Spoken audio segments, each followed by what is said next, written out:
Hello बच्चों, first of all आइए question को रीड करते हैं। The question is a stone is placed on the bank of the river, also a cloud is placed at some height from the water level and the angle of elevation from stone to the cloud is 30 degree.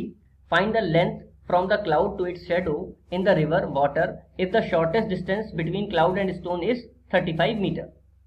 यहाँ पर 4 option given है, A B C and D, और हमें इनमें से correct option choose करना है। तो आइए क्वेश्चन को सॉल्व करते हैं।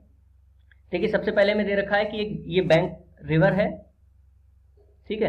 इसके किसी किनारे पर एक स्टोन रखा हुआ है, तो उसको लेट कर लेते हैं कि ये स्टोन है, ठीक है। अब देखिए, also a cloud is placed at some height, कहीं पर ये क्लाउड है, मान लेते हैं कि ये है क्लाउड, ठीक है।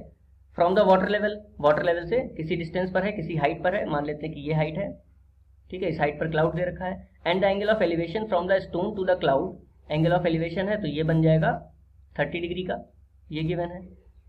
Find the length from cloud to its shadow. अब देखिए, स्टोन की शेडो वाटर लेवल पर मान लेते हैं यहां कहीं पर बन रही है, ठीक है। तो हमें फाइंड करना है, find the length from cloud to its shadow, यानी कि ये डिस्टेंस भी अगर हम उसको मीट करा दें तो ये क्लाउड से लेकर के ये शेडो तक की डिस्टेंस हमें फाइंड करनी है। If the shortest distance between cloud and stone, तो क्लाउड और स्टोन के बीच की डिस्टेंस हमें कितनी दे रखी है, 35 दे रखी है, ठीक है। अब इस पॉइंट को हम लोग ए लेट कर लेते हैं, इसको बी, इसको सी और इसको डी, और सी और डी को भी मीट करा देते हैं, ठीक है। अब देखिए, यहां पर एक बात समझनी होगी कि जिस पॉइंट पर शेडो बन रही है वहां से रिवर तक की डिस्टेंस, यानी कि ये देखिए, ये रिवर है और ये शेडो है, इन दोनों के बीच की जो भी डिस्टेंस होगी, ठीक है, वो डिस्टेंस और ये क्लाउड और रिवर के बीच की डिस्टेंस इक्वल होगी। तो हम यहां पर लिख लेते हैं distance of a point where shadow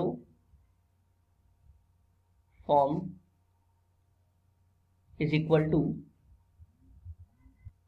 distance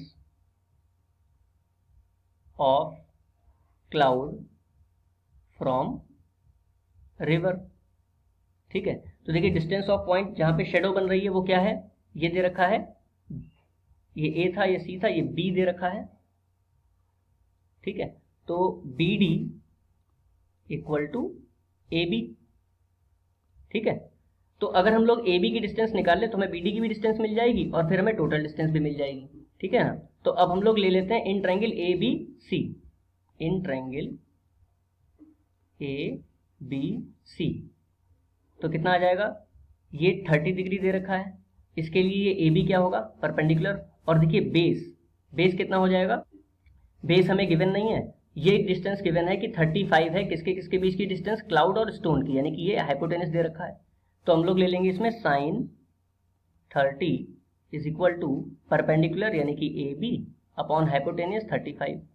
sign 30 की वैल्यू कितनी होती है, 1/2 equal to A B upon 35। Solve करेंगे तो हमें ए बी की वैल्यू कितनी मिल जाएगी, 17.5। अब देखिए, ये डिस्टेंस आ गई 17.5, ये डिस्टेंस भी होगी टोटल कितनी, 17.5। तो हमें क्या फाइंड करना है, हमें फाइंड करना था distance, find the length from cloud to the shadow. तो ये ए से लेकर के डी तक की, यानी ए डी की वैल्यू कितनी आ जाएगी, 17.5 प्लस 17.5, यानी कि total 35, which is option A. तो करेक्ट आंसर हो जाएगा ऑप्शन ए। आई होप आपको ये क्वेश्चन समझ में आया होगा। Thank you.